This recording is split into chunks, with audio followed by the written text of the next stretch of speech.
Hello दोस्तों, स्वागत है आपका अपने YouTube channel Geetanjali knowledge classes में। आप कैसे हैं? भगवान से प्रार्थना करते हैं आप सब कुशल मंगल होगे और आपकी पढ़ाई भी अच्छी खासी चल रही होगी।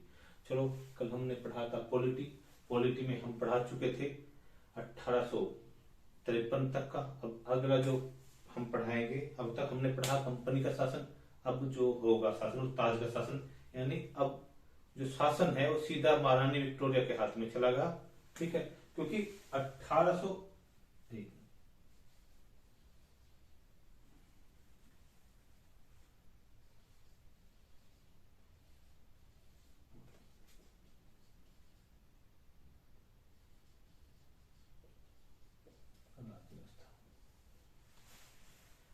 क्योंकि 1857 का प्रथम स्वतंत्रता संग्राम या सैनिक विद्रोह होने के बाद जो है कंपनी से शासन सीधा महारानी विक्टोरिया के पास चला गया। ठीक है, अब पढ़ते हैं हम 1857 भारत सरकार अधिनियम।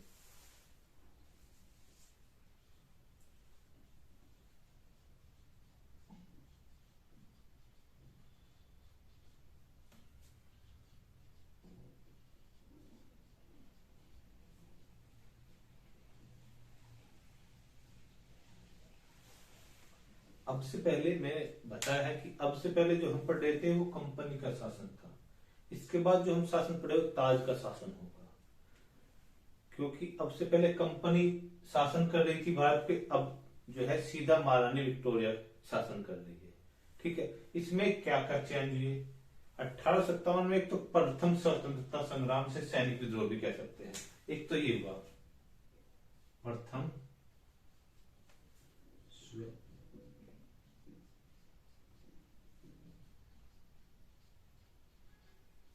या सैनिक विद्रोह।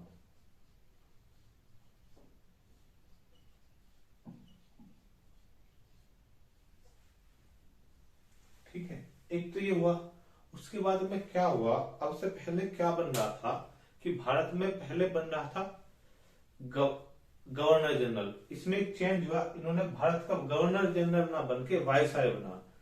ठीक है, तो इसमें आप दूसरा जो मेन पॉइंट हुआ जो तुम्हें याद करना है कि भारत का प्रथम वायसराय कौन था।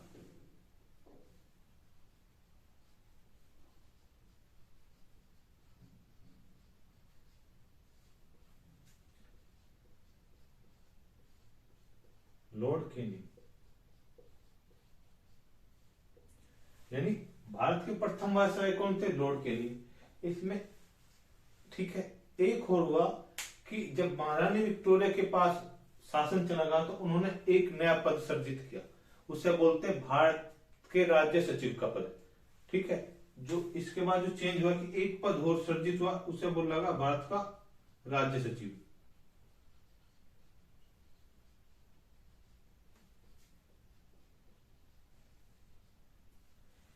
ये राज्य सचिव कौन होता था? ये जो है ब्रिटिश कैबिनेट का सदस्य है। जो राज्य सचिव का पद देखता था वो ब्रिटिश कैबिनेट का सदस्य होता था, क्योंकि इसकी सलाह बिना कोई कार्य नहीं होता था भारत में। ये एक कहेगा कि जो वायसराय कार्य करेगा वो बिना सचिव की सहायता कोई कार्य नहीं करेगा। ठीक है, ये कौन होता था? ब्रिटिश संसद का सदस्य।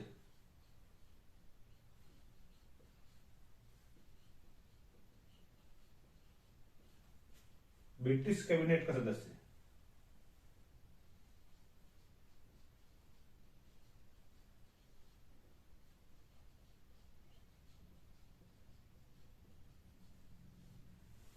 ठीक है, आपकी परीक्षा का समय बहुत कम है, इसलिए हम जो लिखवा रहे हैं लगभग आपकी परीक्षा में आने लायक है। ये आपको याद करने हैं, ये आपके फैक्ट है कि 1857 में क्या हुआ? प्रथम स्वतंत्रता संग्राम या सैनिक विद्रोह भी बोलते हैं कुछ लेखक। उसके बाद प्रथम वायसराय कौन बना? Lord Canning. इसमें जो पद हुआ है भारत का राज्य सचिव का नया पद सृजित करेगा, क्योंकि अब से पहले कंपनी का शासन था, अब रानी यानी ताज का शासन या रानी का शासन यानी महारानी विक्टोरिया का सीधा शासन हो गया। उसने ये नया एक पद बनाया भारत का राज्य सचिव, जिसकी देख रेख में भारत में जो भी कार्य होते इसकी देख रेख में होगी। ठीक है, वायसराय इसकी सलाह बिना कोई कार्य नहीं करेगा। ये सदस्य कौन होता था? भारत के कैबिनेट का सदस्य, यानी कि भारत की यानी ब्रिटिश की कैबिनेट का सदस्य था, और ब्रिटिश की कैबिनेट मतलब ब्रिटिश संसद का सदस्य था। ठीक है, इसमें यही था। अब आगे बढ़ते हैं।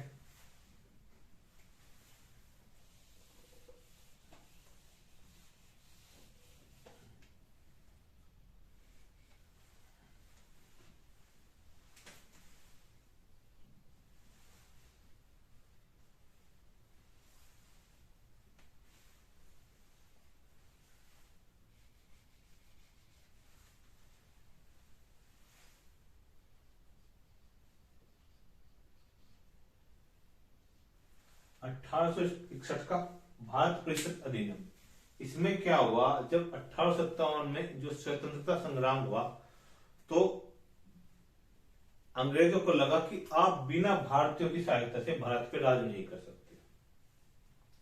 उन्हें लगा जब विद्रोह हुआ तो बहुत ज्यादा दिक्कतें हुई। इन्हें लगा कि जब तक भारतीय को आप साथ नहीं लोगे, अपने साथ में नहीं लोगे, तब तक आप भारत में राज नहीं कर सकते। तो लॉर्ड कैनिंग ने एक कमेटी बनाई। उस कमेटी में क्या कि काउंसिल बोला कानून प्रक्रिया, कि भारतीयों को कानून प्रक्रिया में शामिल किया गया, जो कानून बनेगा उसमें शामिल किया जाएगा।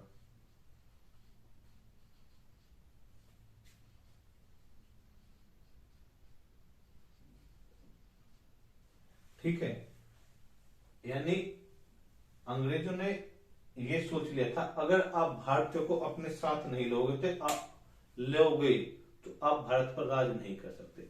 इसलिए इन्होंने एक कानून बना कि कानून प्रक्रिया में हम भारतीयों को शामिल करेंगे। इन्होंने 3 भारतीय लिए। अब उन 3 भारतीयों का नाम याद रखना, वे आपकी परीक्षा के लिए सबसे ज्यादा लाभदायक है, वे आने के चांस है। नंबर 1 तो बनारस के राजा,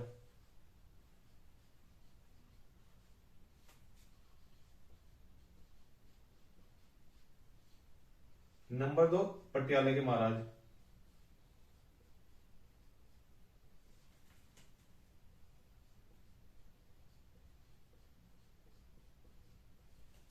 नंबर 3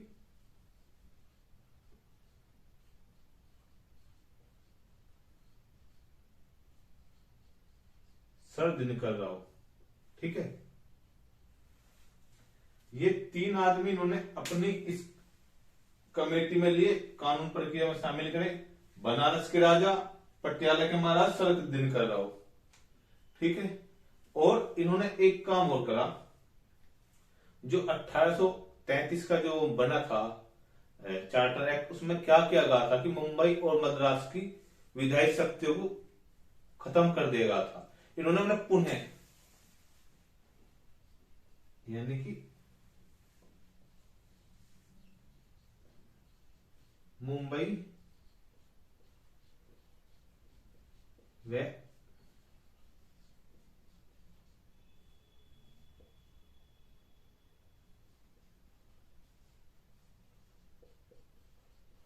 विधायी शक्ति को पुनः विकेंद्री, यानी पुनः लागू किया है, विकेंद्रीकरण होगा, यानी एक विकेंद्रीकरण की वो होगी एक।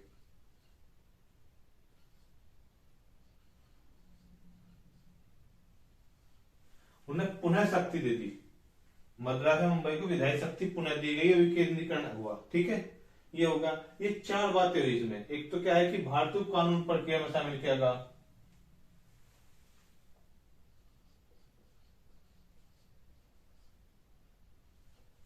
समझ में आ गया कि जो कानून बनेगा उनमें भारतीय को शामिल किया जाएगा, उनके थोड़ी उनकी भी सलाह ली जाएगी, तब कानून बनाएगी। जो सलाह लेने के लिए जो उन्होंने बनाया, तो बनारस के राजा थे, एक पटियाला के महाराज थे, एक सर दिनकर राव जी थे। इन 3 आदमियों को उस कमेटी में इन्होंने लिया या परिषद में लिया।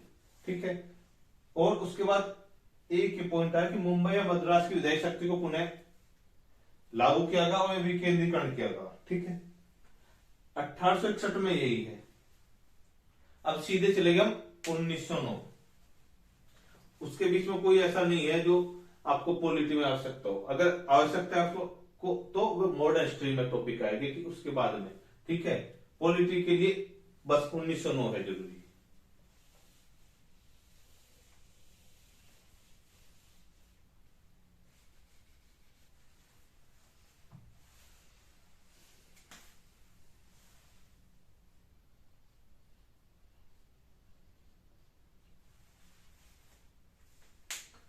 1909 का भारत परिषद अधिनियम। उस टाइम देखिए इसे बोल रहा था मार्ले मिंटो सुधार।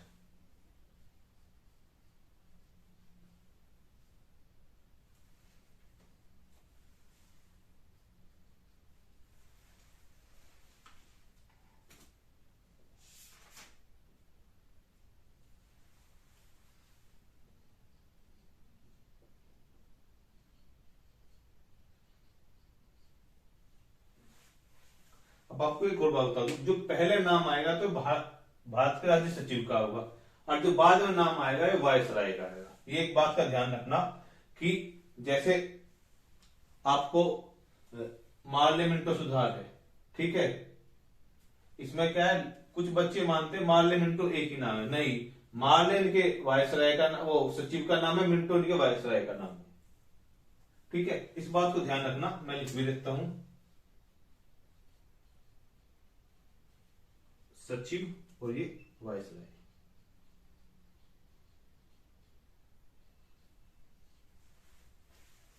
ये हो गया कि मार्लो मिंटो सुधार 1909 में। इस सुधार में क्या था,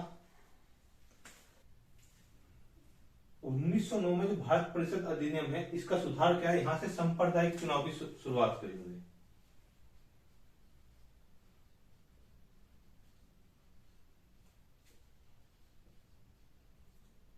इसमें क्या क्या उन्होंने कि मुसलमानों जो मुस्लिम थे उनके लिए सीटें आरक्षित कर दी। जैसे प्रेजेंट में हमारे यहाँ जो संविधान में है कि एससी और एसटी के लिए सीटें आरक्षित है, ऐसे ही इन्होंने 1909 के परिषद में सांप्रदायिक चुनाव की शुरुआत की और मुस्लिमों के लिए सीटें आरक्षित की गई।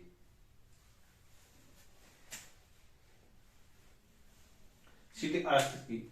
इनका यहां से क्या, इनका जो मोटिव था, इनका मोटिव था फूट डालो राज करो, यानी मुस्लिमों को अलग कर दो, हिंदुओं को अलग कर दो, और जो है आप फूट डाल दो, इन्हें एक ना होने दो।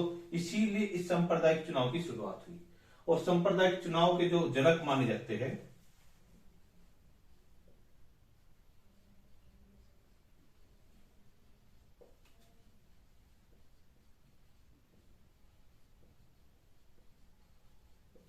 ये Lord Minto.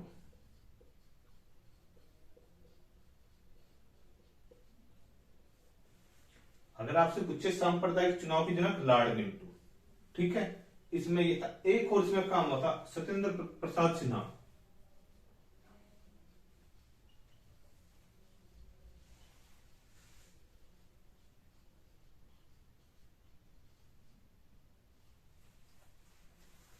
Satyendra Prasad Sinha viceroy की कार्यपालिका में शामिल होने वाला प्रथम भारतीय था, ठीक है। इसमें यही काम है कि मार्ले मिंटो सुधार का मतलब है कि सांप्रदायिक चुनाव की शुरुआत हुई और सांप्रदायिक चुनाव के जनक लॉर्ड मिंटो है। सांप्रदायिक चुनाव क्या था, इसमें मुस्लिमों के लिए सीटें आरक्षित कर दी। आपको समझने के लिए, जैसे फिलहाल हमारे कॉन्स्टिट्यूशन में SC ST के लिए सीटें आरक्षित होती है, ऐसे ही इन्होंने मुस्लिमों के लिए सीटें आरक्षित की। इनका जो मेन मोटिव था फूट डालो राज करो का मेन मोटिव यहीं से ही शुरुआत हुई कि आप हिंदू मुस्लिमों को एक न होने दो। और 1909 से ही तुष्टीकरण की राजनीति शुरू हुई, समझ गए, 1909 से ही तुष्टीकरण की राजनीति शुरू हुई। ये समझ में आ गया कि 1909 का भारत परिषद अधिनियम क्या था। ये मार्लो मिंटो सुधार के नाम से फेमस है। इसमें सांप्रदायिक चुनाव की शुरुआत हुई।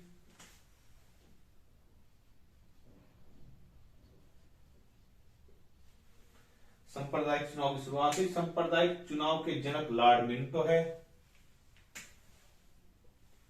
ठीक है।